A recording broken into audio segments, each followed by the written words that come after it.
Hi, it's Nate from C-SPAN. Imagine, 45 years ago when there were just a handful of television networks, C-SPAN first went on the air, bringing an unfiltered view of government directly to America's living rooms. No spin, no commentary, just pure democracy in action. And it's Shannon from C-SPAN. It was a bold experiment. We finally had a front row seat to Congress, the White House, and the campaign trail, all without government funding. As we celebrate 45 years and a legacy of unfiltered access, we ask for your support of a donation in honor of over 4 decades of service. Your gift, no matter how big or small, will help maintain this vital resource for access to the democratic process. You can help ensure another 45 years of witnessing history unfold and empowering citizens to be informed and engaged in the political process. Visit cspan.org/donate today and join our 45th anniversary campaign. Thank you for supporting C-SPAN, your unfiltered view of government. Visit cspan.org/donate today to make your gift of support. Thank you.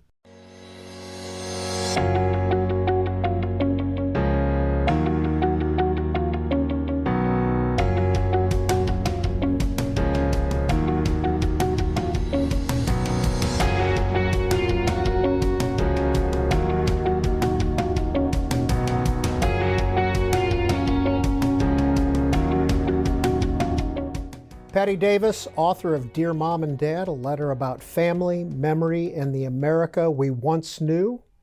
What should we know about the photo on the cover of your new book?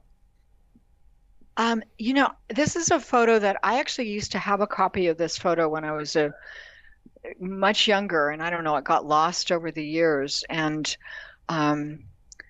someone at Norton, I don't know who, found it and said this would be a good photo for the cover, and it's perfect. And I think part of the reason it's perfect is we're all looking in different directions.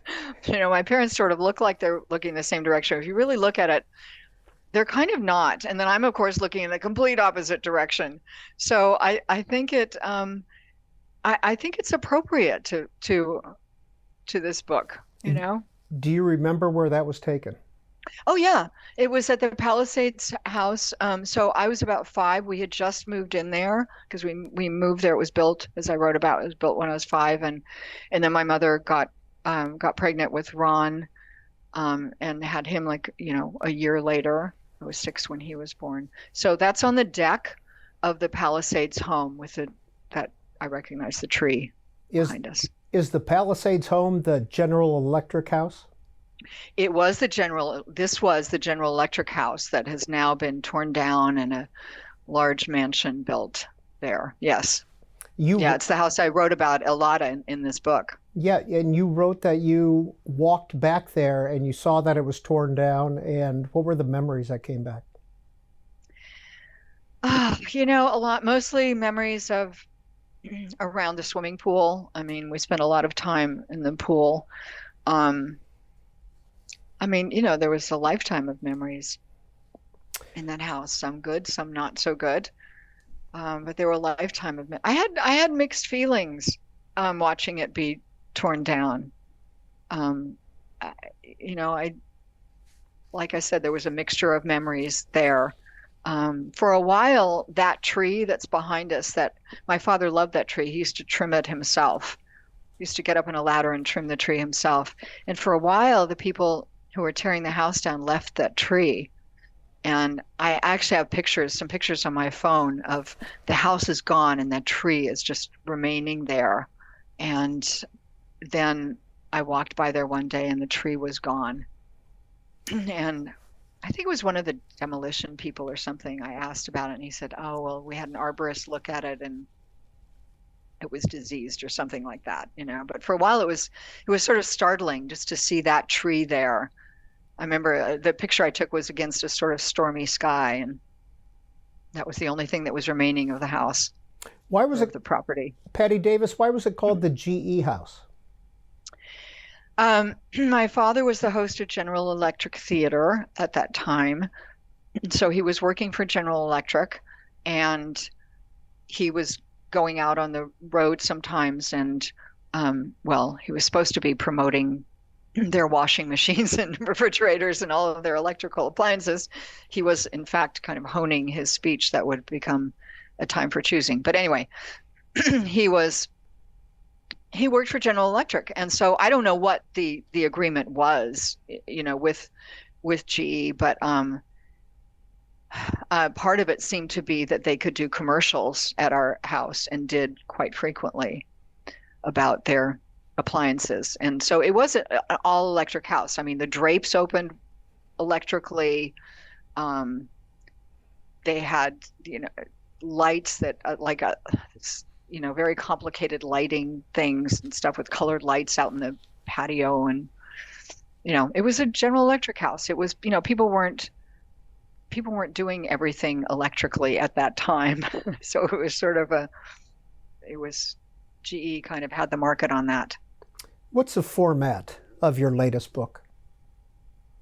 The format is, it's a letter to my parents, and I have to thank my editor Bob Weil for that suggestion. I was in the middle of writing a novel, which I've now finished, and he called me with an idea, and he said, I think that this would be a really good idea for you, a short book, a letter to your parents. And I was immediately on board with that, because the point of this book of looking at your family through a wider lens, through sort of more forgiving eyes, was a story I had been trying to tell, actually, in a documentary film that I kept running into roadblocks on, and I'd kind of given up on. And I thought, well, this is the way I can tell that story, and no one can take it away from me. I mean, this is going to be, my voice. You write that it was harder to write to your mother, to Nancy Reagan. Why? Well, we had a very challenging relationship. We had a very difficult relationship. And so it's always been easier for me to write about my father, even though, there was some distance, and there were some issues, I guess you would have to say, with him, mostly political. But my mother and I described it in this book as sort of America and Russia. I mean, it was just a complicated relationship. And, when she died, and I eulogized her, I wrote about in here that I worked on that eulogy for not a really long time, but I mean, a couple of weeks before she died, because we knew that the time was coming. The doctor told us, like, maybe she has a couple of weeks. So I started working on the eulogy then, because I wanted to eulogize her by writing about the times in my life when there was just love there, when she showed up as a mother, and when there was just love there. And there weren't a lot of them, but those are part of the story too. And that was how I eulogized her. And that's actually what gave me the idea of the theme of the documentary I wanted to do, which became this book instead. That whatever your relationship with your family is, can you find some moments when there was just love there, when there was tenderness there, and acknowledge that that's part of your story too. I want to read. Go ahead. Oh, okay, go on. No, I'm done. Go ahead. This is from the book, Dear Mom and Dad. Anger was a shield I held up to try to protect myself in battle, since the battles between you and me were becoming so inescapable. It was an inadequate shield. You would always be the victor, but it was all I had. Your anger at me was an ever-present thing. Even when it was hidden from view, I knew it was there. I waited for it to emerge, and it was formidable. You didn't let it out when Dad was around, at least not that I ever saw. I never witnessed or overheard a fight between the two of you, and it's possible that he didn't believe you had a temper, since you had a talent for not seeing what he didn't want to see. It was a destructive dance that ensnared you and me, and it happened mostly when Dad went out of town for his General Electric business trips. I came to realize that it didn't matter what I did or didn't do, you were going to lash out at me. Yeah. My mother was a formidable person. But one of the things, that I've that I've written about in this book is that when I look at old home movies and even old photographs, I don't see that then. There was tenderness there. There was, at least what I'm looking at when I look at those, there was a joy in motherhood when I was small and a toddler. And as I grew, that her anger started to manifest. But I think what's really important in a family is to look at what your parents brought to the task of parenting. Who were they before they became your parents? We tend as children to think that our parents' lives began when they became our parents, right? And then when we grow up, we go, oh no, they actually had lives before that. They had childhoods too, right? And my mother was dumped at 3 years old by her mother with relatives who she'd never met before, left there for 6 years. And then her mother returned and said, oh, I met this doctor and we're going to get married. And we're all going to move to Chicago now. She was 9 then. So I don't know if she ever got any nurturing with the relatives, with her cousins that she lived with. My mother was an expert at redacting and editing her history, but those are the facts of it. So I think a lot of her resentment toward me was the resentment of what she didn't get when she was a little girl. That's my theory. That's how I tend to look at it now. And the thing about anger, the passage you read,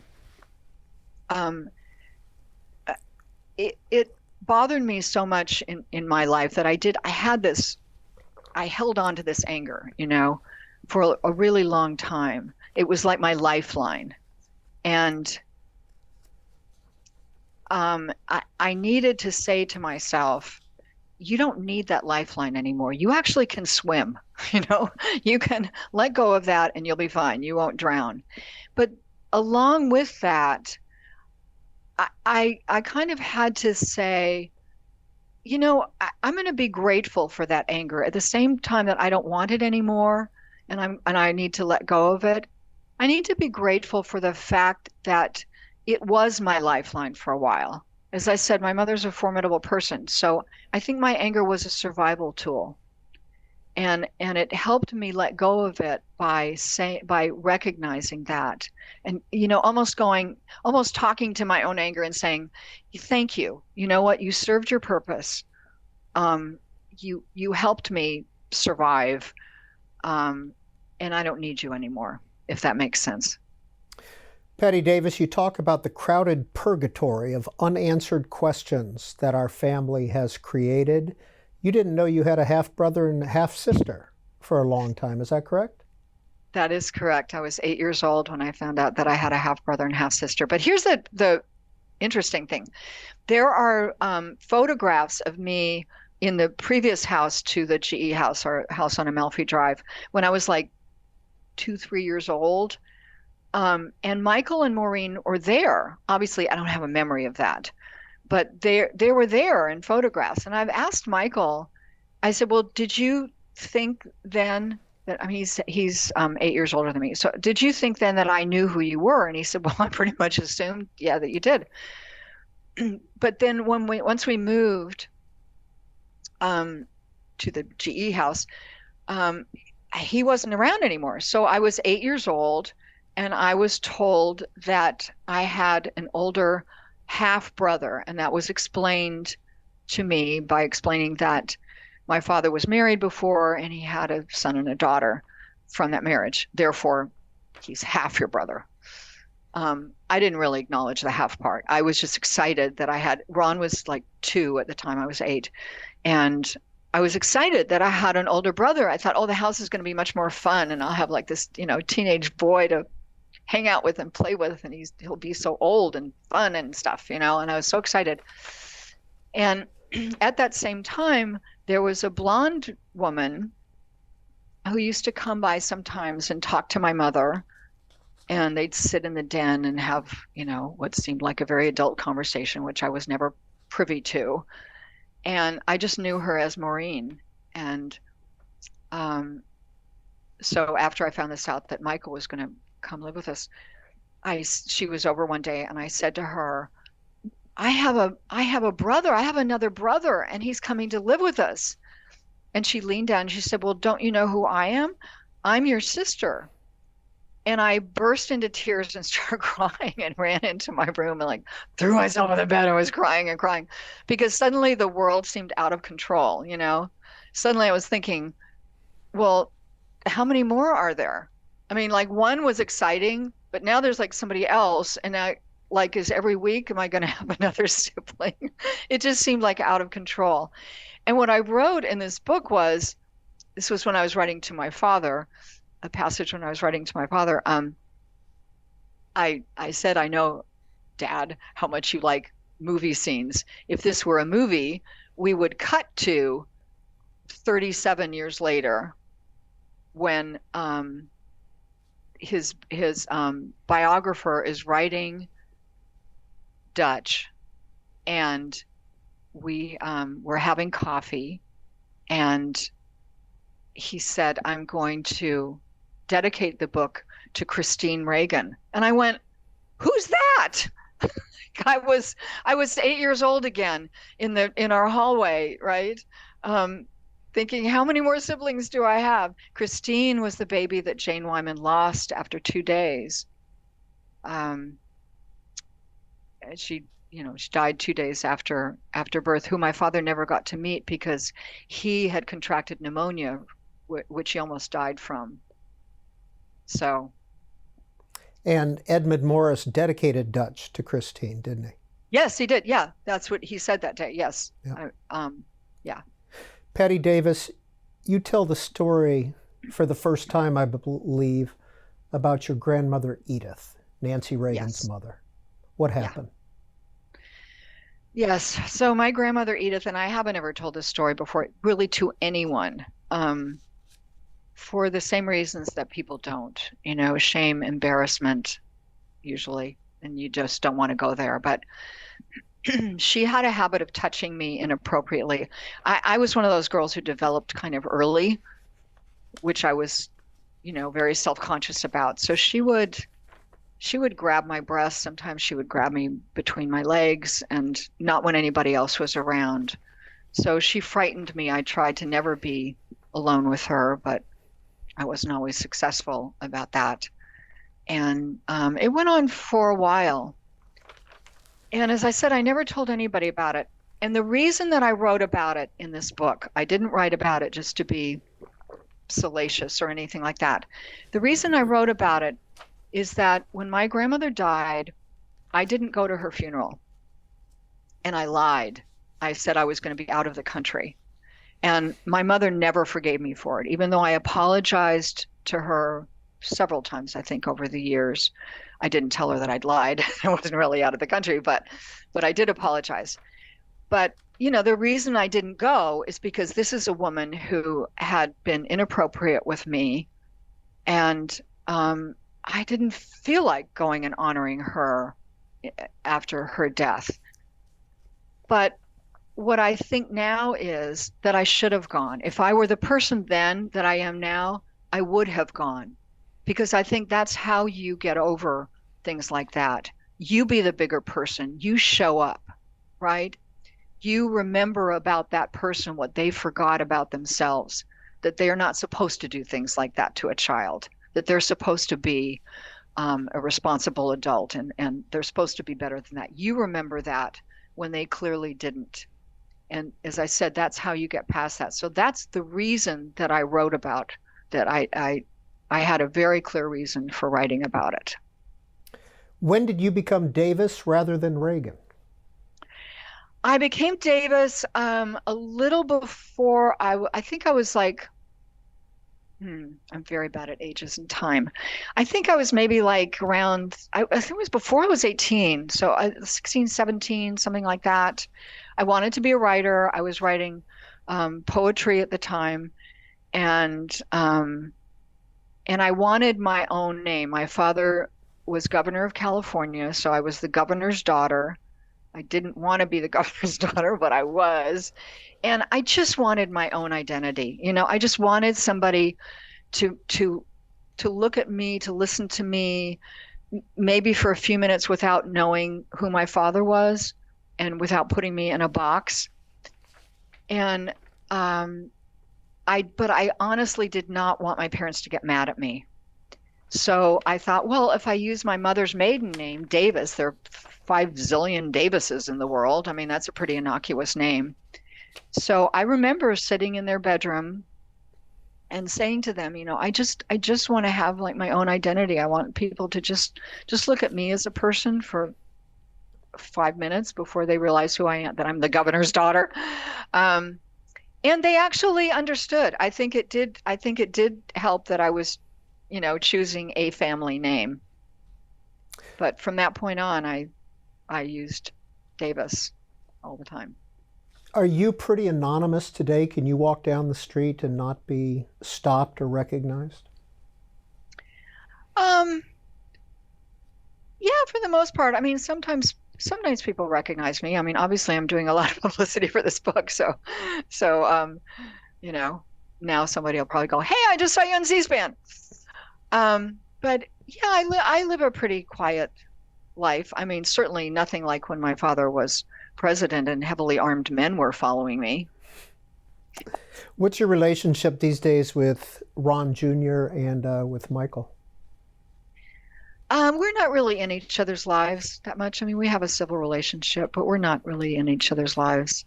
And I don't want to go into, too much detail about that. But I think there is an important point probably to be made here for other people who have, fractures in their family and who don't have relationships with people in their family. And that is that if you don't have a foundation in your family, if you didn't grow up with a real strong foundation in your family, it's really hard to build relationships without that. You are building a house on sand.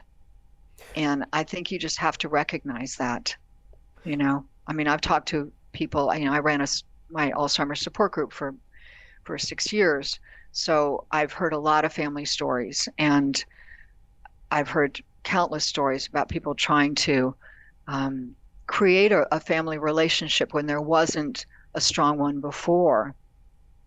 And, to think that you're going to enter someone else's life, enter someone else's family, because that person probably is a family by then, as a family member is kind of magical thinking, right? It's just, you might have a relationship, some kind of relationship, but you're not really going to be a family because that wasn't formed early on. Patti Davis, many words have been written about your parents' love story. It's rather legion. Did you see that? Did you experience that? Yes, my parents, as I've described them, were 2 halves of a circle. And after my mother died, Maria Shriver was interviewing me, and she said, when you were younger, did you have that sense that, sort of everybody else was outside of their relationship? And I said to her, yeah, I said, it's like I knew that they loved us, but if pirates came and spirited us away, they'd miss us, but they'd be fine. That was kind of the feeling, right? They'd always be fine themselves, which, is, and this is definitely in this book. It makes me sad now for my mother, well, for both my parents really, but mostly for my mother, because when my father got Alzheimer's, she didn't have a natural inclination to reach out to us. I mean, I was there for her, but a lot of times she didn't really know how to accept that because, again, that foundation wasn't there underneath us as a family. So she didn't have that fold of a family around her. We would have been there if we had that foundation, but we didn't. Back to your book, Dear Mom and Dad. Quote, someone once said to me, that they thought the reason you didn't like me was because I was the flaw in your romantic illusion with Dad, and there might be some truth to that. The story you have told about you and Dad has the two of you being instantly smitten, falling head over heels in love and never looking back. You even use phrases like, "My world began when I met Ronnie." But the reality was a bit different. From everything I've heard, Dad wasn't entirely exclusive to you, and as a newly divorced man, he was not exactly anxious to get married again. In fact, he had made an agreement with Jane Wyman that he wouldn't remarry before she did. But there was no marriage proposal until you told Dad you were pregnant.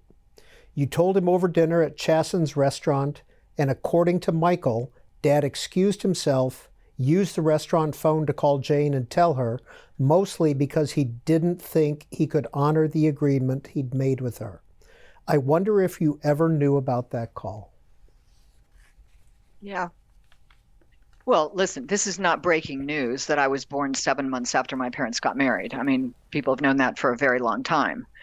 But it was an interesting thing for me to explore in this book that my mother was not a careless person. She just wasn't. She was a very deliberate person. And as I wrote about, in the only time I ever broached the subject with her, and I can't remember, I know it was on the phone, but I can't remember what gave me the courage to broach the subject. But something led to it. And I said to her, well, when you told Dad you were pregnant, like, what would you have done if he'd said, well, it's not mine? There was no DNA. We're talking about 1952. There was no DNA testing then. So he could have said it's not mine. And she said, I knew he wouldn't do that. And I thought, this was my mother. I mean, she had a certainty about what she wanted and a certainty that she was going to succeed in what she wanted. And I remember another conversation earlier when she told me that when they were dating, my father said to her, oh, you shouldn't be renting your house. You're throwing money away. You should buy a house. And she was so crestfallen because she said to me, I didn't want to buy my own house. I wanted us to be married and buy a house together. I wanted us to be a married couple. So she definitely wanted that. And, when that person said to me that I was the flaw in her romantic illusion, I thought, I think there is something to that, because the proposal came because, she said, honey, I'm pregnant. Not, on a canoe when he took out a little black box with an engagement ring in it. You know what I mean? Patti Davis, was this book cathartic to write in any way? Yeah, I think it was cathartic. I mean, I've worked very hard on the challenges with my family, and it's been a long journey of sort of peeling away layers, and this was sort of the last layer, that my intention all along for most of my life was to get to a place where I could look through more forgiving eyes, where I could look through clearer eyes. And, that sounds good to say, but getting there is hard work. It's kind of a pilgrim's path. And this book is the reflection of that. And my hope is that other people will read this and look at their own lives with their own families. I mean, most families have some issues, some more than others, but, we all have something. And so my hope is that it's helpful to other people to look at their own families and to, as I said, take a step back, kind of like when you go to an art gallery, you don't stand right close to a painting, you stand back from it to see the whole picture. Here's part of the letter to your father. I've often wondered if you knew in the secret caverns of your heart that you wanted to lead this country, that your dreams were big and endless and couldn't be contained. America was always a topic of conversation, even when I was small. As the years mounted, I came to feel that America was a presence, an entity, who was sitting at the dinner table with us and getting most of the attention. Eventually, I must confess, I developed a bad case of sibling rivalry with this country. Yeah. Yeah. And that, it was interesting, that feeling of sibling rivalry with America ended when my father got Alzheimer's and announced it to the country and to the world. And complete strangers would come up to me and tell me about their own situations and their own, people were not, this was 1994, people were not talking a lot about Alzheimer's then. So people would tell me very personal things about their mother, their father, their grandparent, or whatever. And I felt like I had a support system out in the country, people I would probably never meet again, and people who I never met at all. And that feeling of resenting America for claiming so much of my father became a feeling of gratitude for support that was out there and kindness that was out there, even from people who hadn't agreed with his politics and didn't like his administration and all that. They had sympathy for what he was going through, and so it was a total turnaround. What was it like to be a family on display when your father was in the Oval Office? Well, I did not like being a family on display, but it occurred to me a couple of times, actually, when I was writing this book, that there was an advantage to it because I couldn't deny any of the things that were wrong with my family, because everybody could see it, even when we sort of showed up together at inaugurations or whatever. It was pretty obvious, that we were not a tightly knit family. And so I think it helped propel me to work on everything that was wrong and work on how I was looking at things and work on changing my perceptions and my feelings, because I felt this pressure of, well, everything's out there, everybody sees everything, right? So I think there was sort of a hidden advantage to that. But I definitely didn't like it at the time. I did not like being first daughter. March 30th, 1981, where were you? So I was in my therapist's office in Santa Monica. He was an older gentleman, and he worked out of his house. He'd converted his garage to his office, and I was in a therapy session. And suddenly the door burst open, and one of my Secret Service agents came in. And instantly I was like angry, because I thought, oh, great, now I can't even be in therapy without the Secret Service coming in, right? And then I looked at his face, and he was pale white. And he said, Patti, there's been a shooting.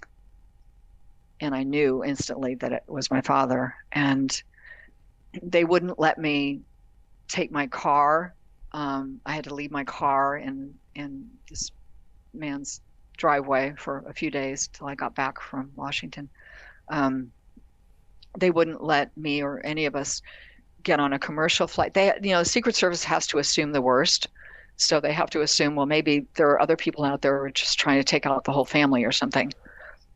So they flew me and Michael and Maureen on an Air Force transport plane that evening. We got into Washington at 2 a.m. or something. Ron was dancing with the Joffrey Ballet, and I don't know where he came from, Oklahoma or something like that. He got on, somebody loaned their private plane to him. And anyway, it was a really long day, and I didn't know any more than anybody else did.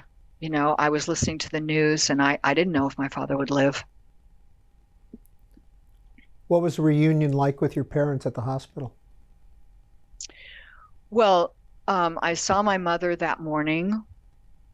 I slept in some little room near their bedroom. And I went into her room early in the morning. She'd slept with my father's shirt all night to have his scent near her. And then we went to the hospital. And I remember when I walked in the hospital room, obviously my father was in his hospital bed, and they tilted the bed up a little bit, so he's a little bit of an angle. I remember looking at him, and I don't know how else to describe this, but there was like a light around him. I saw it, and I thought that he died and came back. Clinically, there is nothing in the records saying that, but I still believe that. And also because he told a story that, like one of the notes he wrote was, I'm still here, aren't I? He was writing all these notes, right, in the hospital. I'm still here, aren't I? So he told this story that he woke up in intensive care and that there were figures in white around him. And he thought he had died. And he wrote that note. He asked for paper, pen. He wrote that note.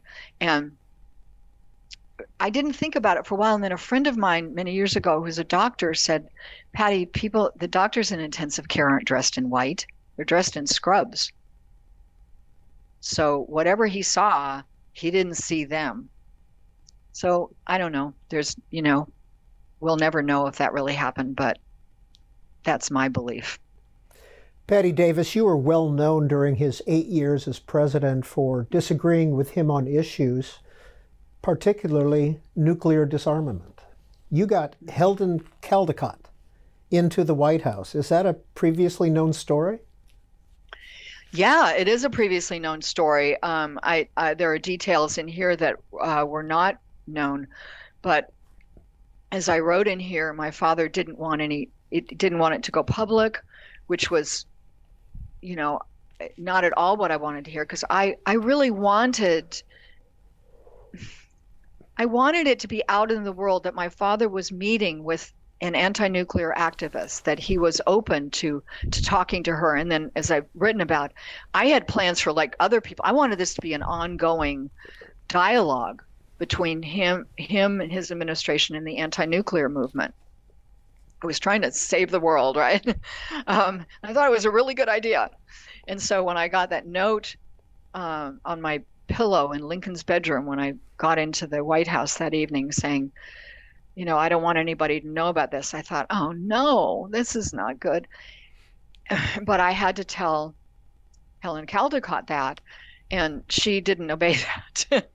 After the meeting, she did go public with it, and not in a favorable way. So the fact that the meeting took place, yes, was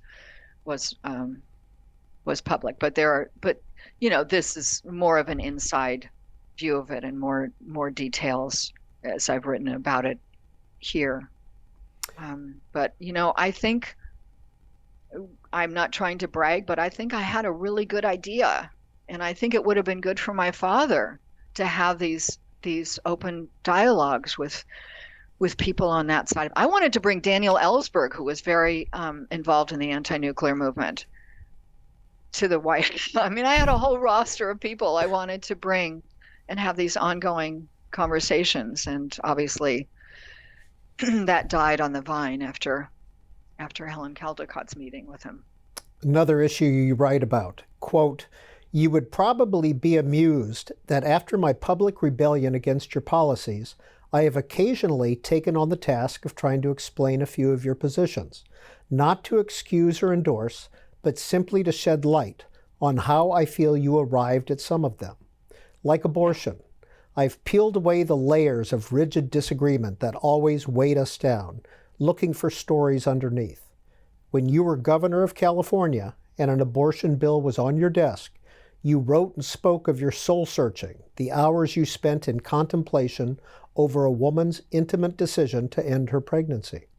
You ended up signing a bill that, for the first time, allowed abortions for rape, incest, and dangers to the mother's physical or mental health." Yes, that abortion bill that my father wrote when he was governor, signed off on when he was governor, was revolutionary. Because, prior to that, in California, you couldn't get an abortion. I mean, I knew women who went on a bus to Mexico and were blindfolded and taken into clinics and given abortions. So that was quite revolutionary. His position on abortion was actually the first op-ed I wrote for the New York Times. And, I wanted in that op-ed and also in this book to really kind of pick apart how he came to the soul searching that he did say that he did, and I believe that he did, but how that related to Christine Reagan, who we talked about before, and the fact that he lost this 2-day-old baby who he never got to meet. And if he ever grieved over her, he never said anything about it. I suspect he kind of pushed that away from him. But I do think that experience with Christine had a lot to do with his views on abortion, especially when he would hear the dialogue that comes from, anti-abortion people. I think it hit home for him in having lost this little infant that was just born.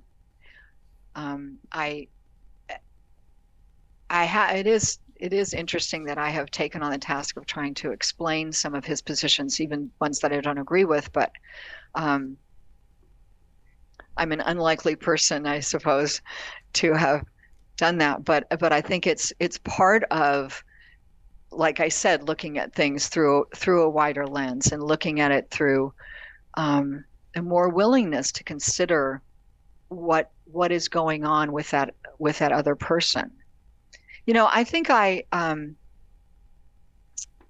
thought in years past, when I have written things that weren't very, favorable toward my parents, I think I was coming from the position of, well, I have to tell my truth. And you hear people say that a lot, I have to tell my truth.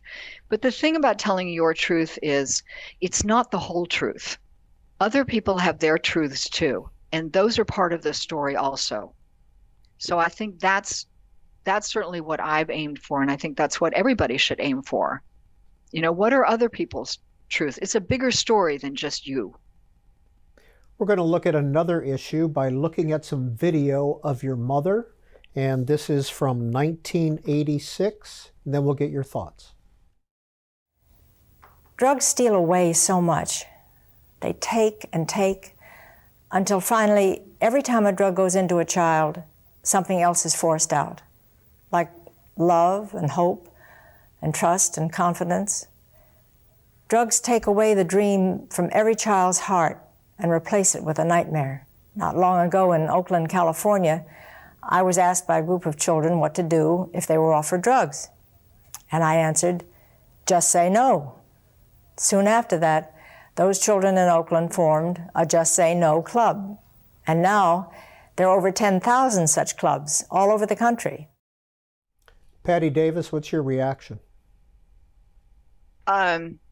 Well, I don't quite know what to say here. I mean, she definitely meant well. As a former drug addict, no is not in my vocabulary. So, I mean, if someone had said to me, just say no, I would have gone, I'm sorry, just say what? So it was a good effort. I mean, she meant well. I don't know how much difference it made, but she meant well. You call yourself a former drug addict. Does that mean you're sober today? I've been sober for a very long time, yes. Many, many decades. I want to read one quote from the book. In the governor's years, summers were mostly spent in Sacramento. I knew no one there. It was hot and dry and miles from the ocean. I'm not sure if the two of you ever figured it out, but my remedy for this misery was to stay stoned most of the time. I brought an adequate supply of pot with me from Los Angeles and spent long hours in the pool. I was like a stone Dustin Hoffman in The Graduate, just hanging out under the water.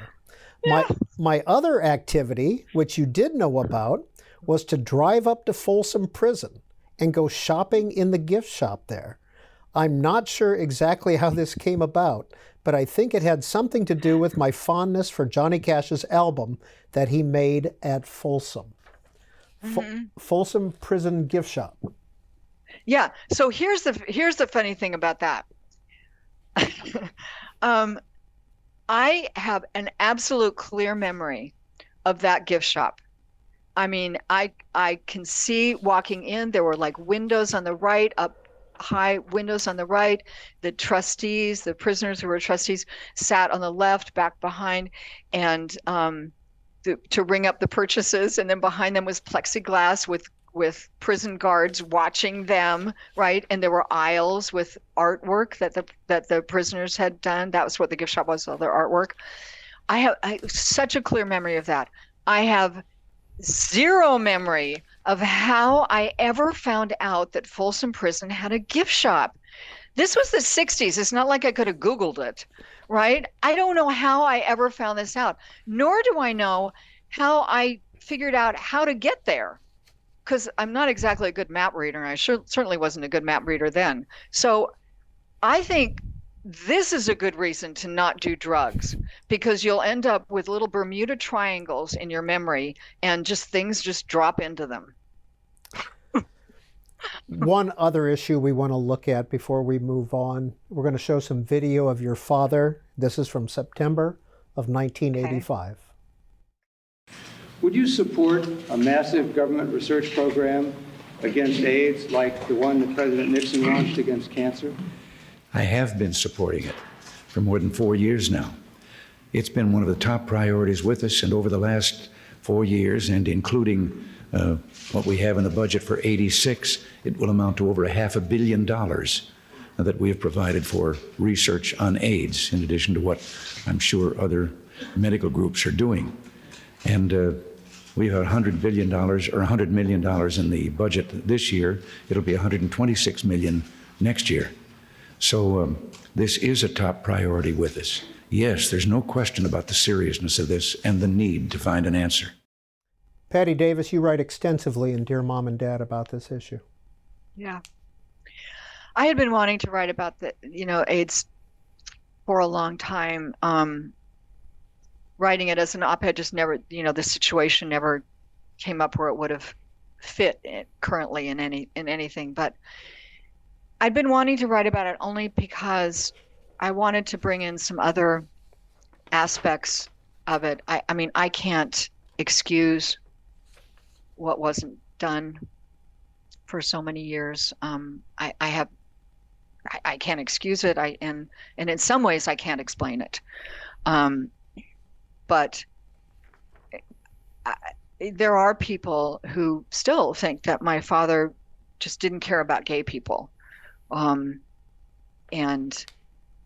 that he was homophobic, which was not true. I mean, I grew up around gay people. There was a gay lesbian couple who babysat us and who were at our house and shared holidays with us. And so I wanted to bring in some other aspects of it in terms of people in his administration who were homophobic and who did not want him to address the AIDS issue, and who successfully for a while kept things from him, because one of my father's flaws, and we all have flaws, was that he delegated things to other people and believed what they told him. So I just wanted to offer some other aspects of the whole situation. But it's as I wrote in here, for a man whose timing was usually pretty impeccable, his timing was off for years on this. I mean, I can't give, a clear-cut explanation for that. And it's heartbreaking. By 86, I can't remember what year Rock Hudson died. Was that 86? Around there, yes. Yeah. So when Rock Hudson died, nobody could keep from him the severity of AIDS. I mean, his friend just died from it.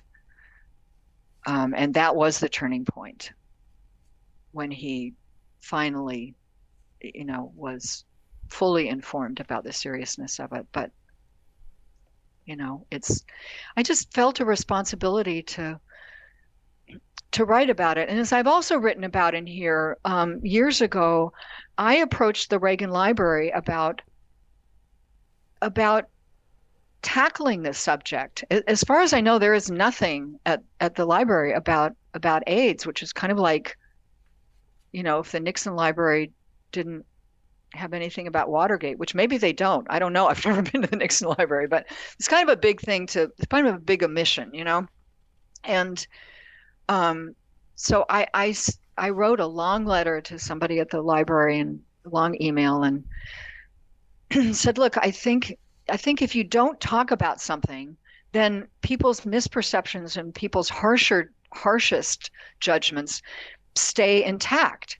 So let's talk about it. Let's even do like an evening. Let's just put it all out there and talk about all aspects of it. And, I got a response saying, oh, that's interesting. We'll discuss it. And then I never heard anything else. I don't think they really discussed it.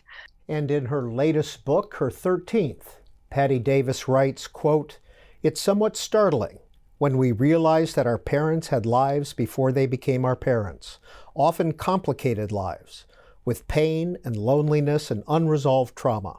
We start to understand, once we're older, that the only way to inch past the turbulence that was injected into our own lives is to figure out the art of forgiveness. That isn't an easy task. It isn't as if there is a manual for it. It's like learning to dance with no accompanying music. We stumble, get confused, search for a rhythm that will anchor us." The book, Dear Mom and Dad, a letter about family, memory, and the America we once knew. Thanks for joining us on Q&A.